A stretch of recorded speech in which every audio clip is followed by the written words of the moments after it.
Nako, heto na po mga ka-review natin, natatakot na sila. Nako, nakarma na, Luistro, wala nang takas, pinatalsik na sa pwesto.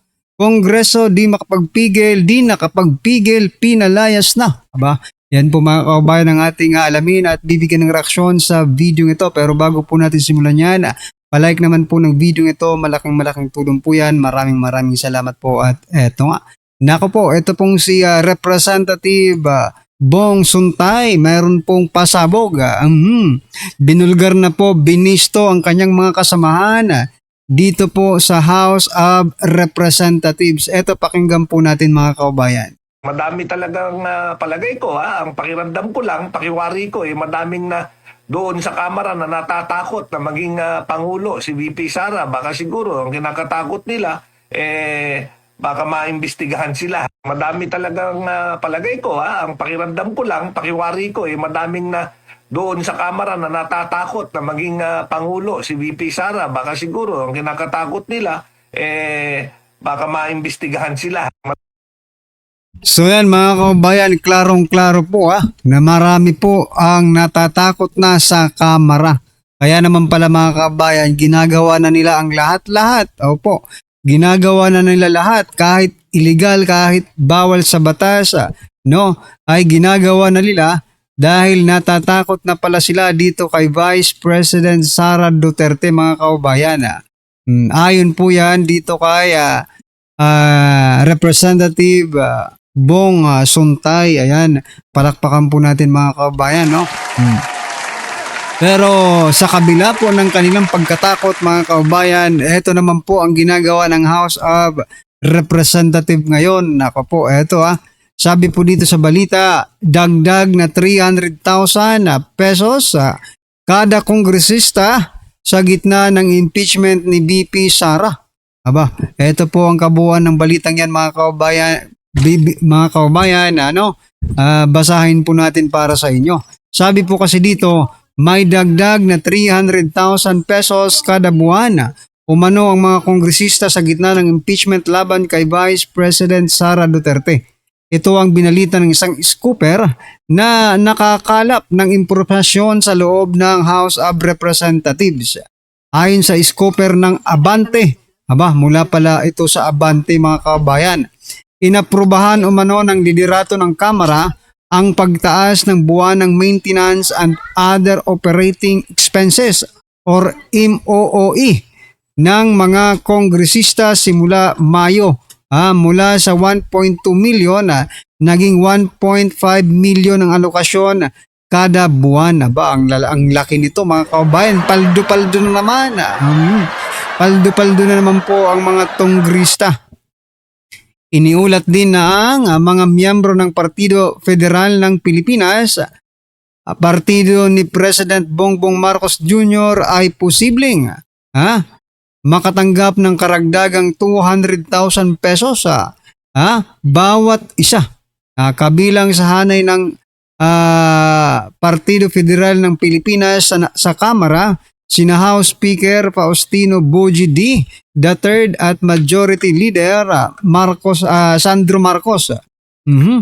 Kaugnay, kung magtutuloy-tuloy, tinatayang maaaring umabot sa halos 1 billion kada buwan ang karagdagang gastusin ng Kamara hanggang sa pagtatapos ng 20th Congress sa Hunyo 2028 mga kababayan. Ako po, grabing pasanin po ng mga taxpayer yan 1 billion Nagtaas ang kilay ang timing na umano'y pagtaas ng pondo, lalo't ito ay lumalabas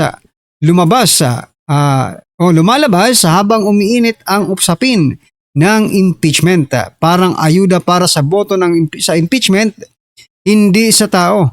Ayon sa scooper na nagpapahiwatig na posibleng ugnayan ng dagdag na pondo sa pagkuha ng suporta para sa impeachment. Yun na nga mga kababayan. Eto na.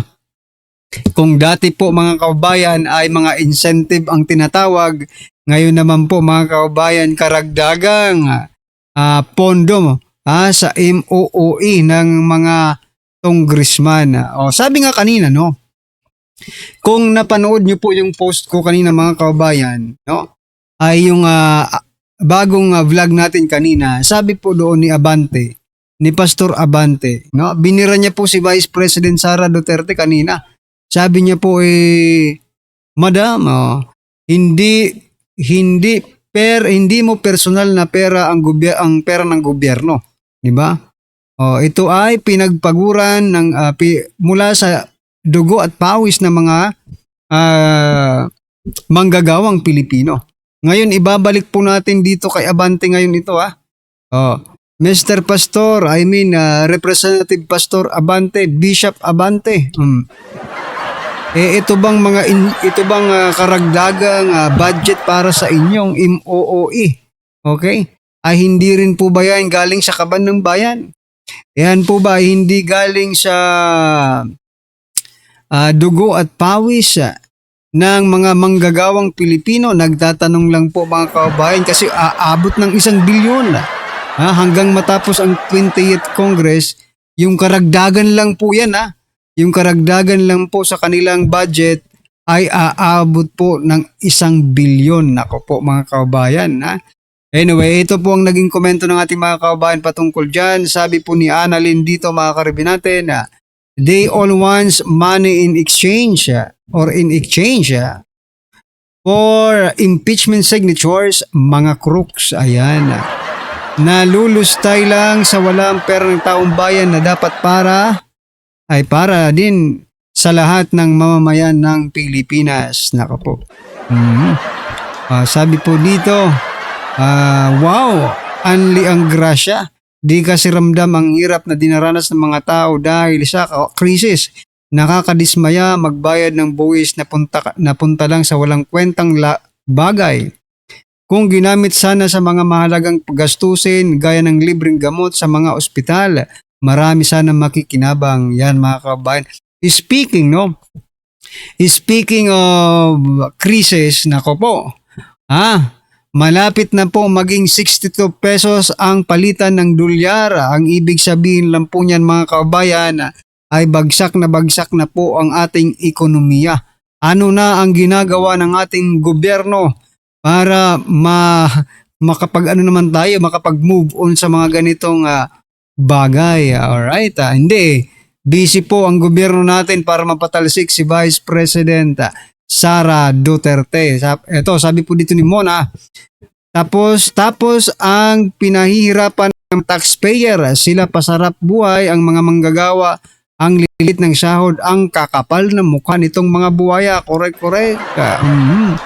Kawawa talagang taong bayan, laging ginagago ng administrasyon ngayon. Ayon po yan kay Mensoya. Sabi naman po ni Mario Mercado, whatever it takes, di ba Charis? Oo nga sabi nga ni Charis noon, the piso is not weak. The dollar is, lang talaga ang dollar, malakas lang ang dolyar, mga kababayan. Charis, yan po ang paliwanag niya. No? Sabi pa ni Niel, palaki ang utang sa DBP at Land Bank. Mahiya naman kayong dalawa. O sadyang utos lang sa leader na sindikato ang lahat. Ayan mga karabin natin, ano po ang inyong opinion, reaksyon patungkol dyan? Just comment down below at eto, pasadahan na po natin yung video. Pasok. Eto na po mga kababayan. Itong nakakagulat, viral at trending ngayon sa mundo ng social media ang di umano'y balitang paano ninyo masasabi na patas sa ginagawa ninyong pagdinig sa impeachment complaint na laban kay Vice President Sara Duterte. Kung una pa lang inamin na ninyo na gustong-gusto ninyo talagang mapatasik sa pwesto ang Vice Presidente ng Sambayan ng Pilipino. Kung hindi ninyo kayang gampanan sinumpaan niyo tungkulin sa Sambayan ng Pilipino, ay mas mabuti na lang na patalsikin kayo sa inyong mga pwesto. Ito ang naging solusyon ng marami sa ating mga kababayan matapos nga lumabas sa balitang sobrang dami na di umunong nilabag na batas ang Kamara para lang masigurado nilang lumaki ang tsansa na mapatalsik sa kanyang pwesto si Vice President Sara. Isa na nga di umano dito ay ang kanilang ginagawang pagsasa publiko ng kayamanan na meron ng Vice Presidente at nagbabalak pa silang buksan ang income tax return ng mag-asawang Vice President Sara at Manscarpio. Kaya naman dahil dito ay marami sa ating mga kababayan ang napasigaw na halatang desperado na ang Kamara dahil pati batas kaya nilang baliin basta mapatasik lang si Vice President Sara Duterte sa pagka-Vice Presidente. Pero bago ang lahat mga kapinas, kung bago ka pa lamang sa channel namin, ay huwag pong kalimutan mag-subscribe at pakiclick na din ang notification bell para mas maging updated ka pa lalo sa lahat pa ng bagong videos na i-upload namin. At yun na nga mga kapinas, mariing iginiit ni House Committee on Justice Chairperson at Batangas Representative Jervel Roristro na wala silang nilabag na batas kaugnay ng paglabas o paglalabas ng financial records sa gitna ng impeachment proceedings sa laban kay Vice President Sara Duterte. Ito rin yung pahayag ni Luistro kasunod ng paghahain ng reklamong kriminal ni Atty. Manasseh Manscarpio, asawa ng pangalawang pangulo laban sa BSP, AMLAC at ilang miyembro ng House Committee on Justice dahil sa umano'y paglabag sa Anti-Money Laundering Act or AMLA, Bank Secrecy Law at Data Privacy Act. Sa kanyang reaksyon ay nanindigan si Luistro na ang mga hakbang ng komite ay naayon sa batas at mandato nito. Sa panig ng komite, pinananatili namin ang aming posisyon na wala kaming nilabag na anumang batas.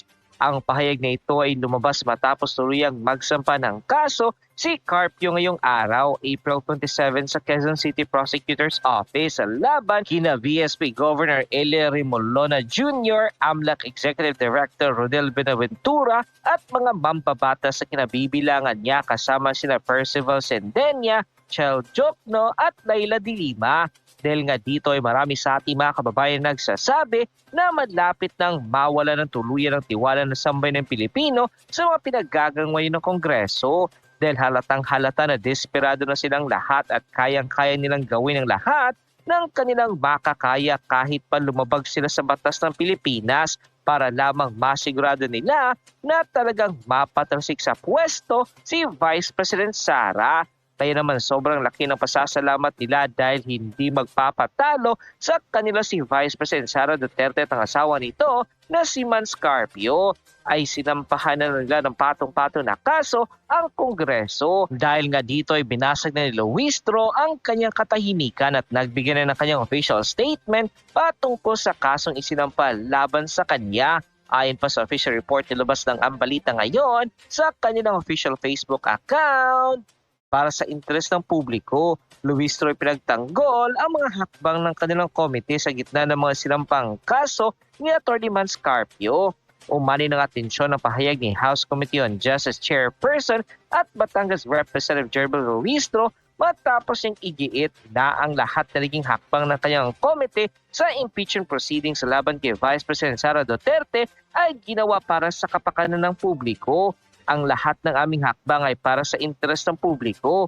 Binigyang din ni Luistro ng naturang posisyon kasunod ng paghahain ng kasong kriminal ni Atty. Manasseh Manscarpio, asawa ng pangalawang pangulo, laban sa mga opisyal ng Bangko Sentral ng Pilipinas or BSP, Anti-Money Laundering Council AMLAC at ilang miyembro ng House Committee on Justice. Kabilang sa mga pinangalanan sa reklamo, sina BSP Governor Elie Remolona Jr., AMLAC Executive Director Rodel Benaventura at mga mambabatas sa sina Representative Jervel Roristro, Representative Percival Sendenia at Chel Jokno at dating Senator Laila de Lima. Inuog na ang reklamo sa muna'y paglabag sa Anti-Money Laundering Act or AMLA, Bank Secrecy Law at Data Privacy Act patapos maisa publiko ang ilang financial records sa gitna ng impeachment hearing. End quote. Matapos nga lumabas ang balitang ito ay umani agad ng samot-sari comment at reaksyon mula sa marami sa ating mga kababayan at maraming asak nila ngayon ang hindi napigilan kanilang sarili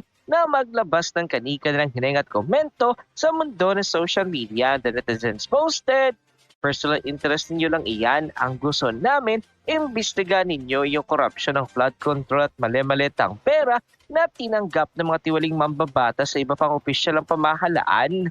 Isa kami sa publiko na sinabi mo Pero hindi yan yung interest namin. Ang interest namin ay ang flood control ninyo at sana ibalik ninyo ang dating presyo ng langis. Ano ba? Ang daming dapat ninyong gawin para sa interest ng Pilipino at sa isang tao lang talaga kayo nagsasayang at nag-uubos ng oras ninyo. Interest pa kamo ng Pilipino ang ginagawa ninyo para sa sariling interest kamo ang ginagawa ninyo para lang sa interest ni Congresswoman Luistro, Congresswoman De Lima, Congressman Diokno, Congressman Yui, dapat silang managot. Kung interest para sa bayan yung maleta, nabigyan nila ng pansin, di ba wala? Yung kuryente tumaas, may nasabi ba sila? Wala. Anong interest ng publikong maleta? End quote. Bigyan natin ng reaction opinion itong post. The law firm of Torion. Si Attorney Israelito Torion ito.